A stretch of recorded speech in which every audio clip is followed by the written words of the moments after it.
Kenapa sih di Bali orang yang sudah meninggal itu diupacarai ngaben? Jenazah akan dibakar dan dirayakan dengan sangat meriah dan megah. Bukannya kematian itu sesuatu yang menyedihkan ya? Bukannya kematian itu identik dengan kehilangan, kesedihan, dan perasaan kelabu yang luar biasa? Kok di Bali orang yang meninggal itu justru dikremasi dan dirayakan dengan sangat meriah? Sebenarnya tradisi merayakan anggota keluarga yang meninggal dengan upacara pembakaran atau kremasi atau ngaben dengan sangat meriah itu sudah ada sejak Nusantara masih berupa kerajaan Hindu dan Buddha dulu. Sejak zaman kerajaan Singosari dan Majapahit, setiap ada keluarga yang meninggal selalu diupacarai dan malamnya dirayakan dengan serangkaian adat berupa doa dan syukuran yang dihadiri oleh anggota keluarga lain dan dirayakan dengan sukacita. Selain untuk menghibur anggota keluarga yang ditinggalkan, acara ini juga bermaksud sebagai pelepasan kembalinya Atman atau ruh manusia kepada Sang Pencipta alam semesta atau Sang Hyang Widi. Hanya saja karena meriah dan megah, dulu acara-acara pelepasan dan pembakaran jenazah ini sering disalahartikan sebagai pesta.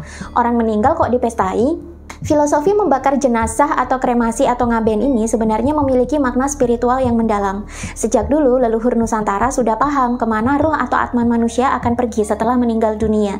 Karena itu, upacara kremasi atau ngaben dibentuk dengan tujuan untuk membantu ruh atau atman terlepas dari ikatan-ikatan duniawinya, baik ikatan dengan tubuh fisiknya maupun ikatan dengan kenangan duniawinya.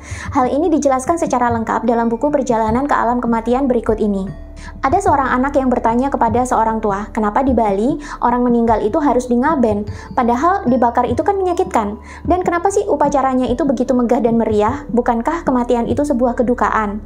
Nah, dalam spiritual Hindu Bali ada maksud mendalam dari tujuan ngaben ini. Dengan membakar jenazah anggota keluarga yang sudah meninggal, sebenarnya ini bermaksud untuk melepaskan ikatan antara ruh atau atman dengan tubuh jasmaninya. Ini mirip seperti air yang dipanaskan. Air yang dipanaskan akan memecah ikatan molekulnya antara oksigen dan hidrogen. Oksigen akan kembali ke udara, hidrogen tetap menjadi unsur air. Demikian juga dengan manusia. Ketika jenazah manusia dikremasi, maka tubuh fisiknya akan terlepas dari ruh secara sempurna dan kembali ke alam. Dalam filosofi Hindu Bali, tubuh manusia itu terdiri dari 5 unsur alam, yakni air, api, tanah, udara, dan eter atau akasa. Tubuh jenazah yang dibakar oleh api akan kembali menjadi unsur api yang menyisakan abu dan asap.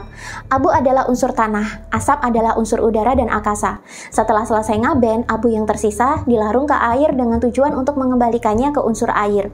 Dengan demikian, lengkap sudah kembalinya tubuh fisik manusia ke 5 unsur alam tersebut.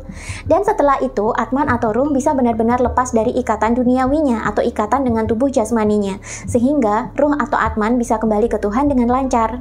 Dalam filosofi Hindu Bali, kehidupan dan kematian memang dirayakan dengan cara yang berbeda. Dalam filosofi mereka, kehidupan adalah tibanya sang ruh atau atman ke badan jasmani untuk memberikan kehidupan kepada manusia. Sedangkan kematian adalah kepulangan ruh atau atman terlepas dari tubuh jasmani dan kembali ke alam Tuhan yang sejatinya penuh dengan cahaya. Atau dikatakan juga sebagai alam cahaya atau sumber dari segala cahaya. Dalam spiritual Bali, atman ini adalah percikan cahaya Tuhan yang setelah meninggalkan tubuh fisik manusia akan kembali kepada sang sumber cahaya tersebut atau Sang Hyang Parama Sunyatma. Tapi proses kepulangan atman ke alam Tuhan bisa terhalang oleh kemelekatan ruh dengan tubuh fisik dan kenangan hidup di bumi. Disinilah fungsi ngaben, yakni untuk melepaskan ikatan-ikatan tersebut melalui kobaran, api, dan panas yang dihasilkan. Sehingga tubuh fisik akan terpecah kembali menjadi 5 unsur alam semesta dan ruh juga akan terlepas darinya dengan sempurna. Itulah kenapa di Bali ngaben itu sangat meriah, karena pada dasarnya ini adalah perlambang dari filsafat spiritual Bali yang menggambarkan perjalanan pulangnya sang ruh atau atman kembali menyatu dengan sang sumber atau Sang Hyang Parama Sunyatma atau Sang Hyang Asintya atau yang kita sebut sebagai Tuhan, sumber dari segala yang hidup di alam semesta ini. Jadi, kalau ada yang bertanya kemana nanti ruh kita akan pergi kalau kita sudah meninggal dunia, maka jawabannya, kita yang tinggal ruh atau atman atau kesadaran murni ini akan kembali ke Tuhan, ke Sang Pemilik seluruh cahaya di alam semesta, kembali menyatu dengannya. Itulah sebabnya kenapa di spiritual Jawa Tuhan dikatakan juga sebagai Sangkan Paraning Dumadi, yang berarti asal sang ruh sebelum terlahir dalam badan manusia dan tujuan sang ruh kembali setelah meninggal. Nah, atman yang sudah bisa kembali kembali ke Sang Kanparan atau Tuhan saat meninggal nanti dikatakan telah moksa. Dan inilah puncak spiritual tertinggi dalam Hindu Bali, Buddha atau spiritual Jawa. Atman yang sudah moksa tidak akan mengalami reinkarnasi lagi. Ia tidak akan terlahir kembali ke dunia kita yang 3D ini karena sudah terlepas dari ikatan-ikatan duniawi, sudah terbebas dari karma-karma kehidupan, dan sudah terlepas dari semua kenangan atau memori selama hidup di dunia. Tapi ada juga loh ruh atau atman yang tidak bisa pulang kembali ke Tuhan. Biasanya ruh yang tidak bisa pulang ini, mereka masih memiliki kemelekatan atau ikatan duniawi selama hidup, sehingga atman tidak bisa beranjak ke alam rohani atau alam sumber cahaya atau alam Tuhan sebagai asal sejatinya. Kalau dalam spiritual Bali, ruh atau atman yang begini bisa saja bergentayangan di alam antara, yakni suatu dimensi antara alam fisik atau bumi yang 3D yang kita tinggali sekarang dengan alam rohani atau alam cahaya. Untuk mencegah atman bergentayangan ini, maka dilakukanlah upacara mapepegat, yang artinya upacara pemutusan. Upacara ini dilakukan oleh keluarga yang ditinggalkan, agar seluruh keluarga ikhlas melepaskan kepergian atman menuju alam rohani. Sedangkan dalam upacara-upacara kematian di Bali kerap diiringi dengan alunan musik gamelan yang syahdu dan mistik. Ini sebenarnya berfungsi untuk menyelaraskan energi dan frekuensi sang atman sehingga bisa cepat pulang ke alam rohani. Sedangkan ornamen-ornamen dalam upacara selalu ditampilkan dengan begitu bagus, megah, dan meriah. Ini karena memang di Bali kematian tidak seharusnya dirayakan dengan kepiluan, kesedihan, atau kengerian. Kematian justru harusnya dirayakan dengan keikhlasan dan suka, karena ini adalah perjalanan terakhir anggota keluarga mengantarkan ruh atau atman pulang ke Tuhan. Bukankah kembali menyatu dengan Tuhan Sang Sumber Cahaya itu adalah tujuan spiritual tertinggi manusia? Jasad manusia yang sudah lebur terbakar dalam prosesi ngaben akan memudahkan ruh untuk melupakan kenangan yang pernah hidup bersama tubuhnya, yang kini sudah lenyap. Saat itulah sang ruh atau atman akan menyadari bahwa sebagian dari dirinya yang maya atau ilusi telah sirna kembali menjadi abu dan asap. Tidak ada lagi kesadaran tubuh, yang ada hanyalah kesadaran murninya saja. Semua rangkaian dalam ritual kepulangan ruh ke alam Tuhan ini adalah perayaan bagi pembebasan ruh atau atman dari penjara tubuh fisiknya.